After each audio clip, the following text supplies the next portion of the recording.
Xiaomi may well be the absolute new champions of phone teasing, as the company came all the way to London in order to show me this, and it is the Mi A2. It's a great phone that packs a whole bunch of cool tech and comes with a very, very affordable price tag.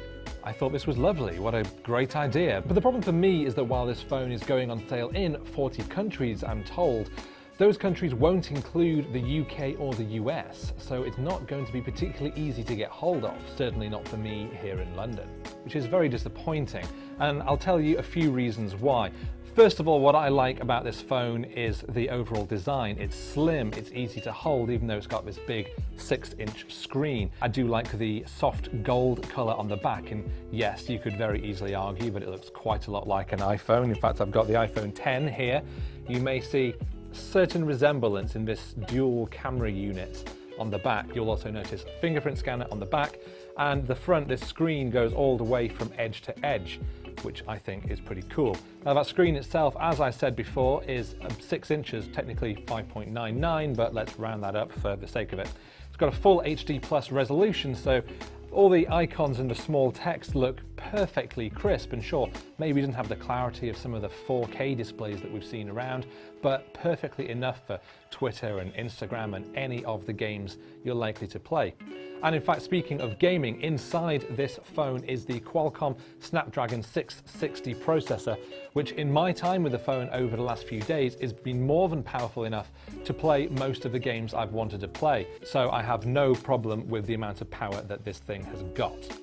Now, it's running on Android 8.1 Oreo, which is the latest version of the software, and Xiaomi has said that there will be an update to AndroidP when that becomes available later in the year. Now, I mentioned price at the start of this video, and that is one of the big points about this phone. It's going to go on sale in Europe for somewhere around the €250 mark, which in the UK translates to about £250, or in the US to about $290. So there's no question that this is very, very affordable and beats out a lot of other affordable phones like the OnePlus 6, for example, which is more in the $400 to $500 mark. So this does come in a lot cheaper, but still you get a really nice phone experience.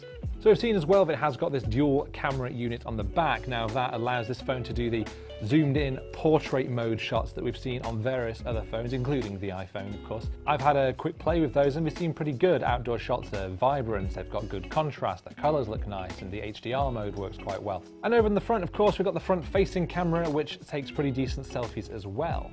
Then we've got a 3000 mAh battery inside. It charges with USB-C, and because it's using Qualcomm's new Snapdragon chips, it does support fast charging as well.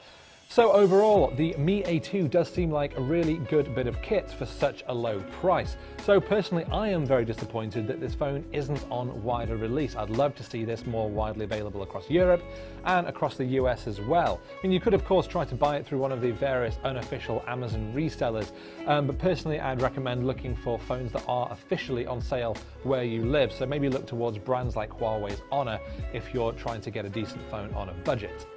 But of course, if you have any other questions about the Xiaomi Mi A2, then make sure to write them in the comments below. Make sure to like and subscribe, and to keep your eye on CNET.com for all the news about Xiaomi's Mi A2 and whether it ever will come to a store near you.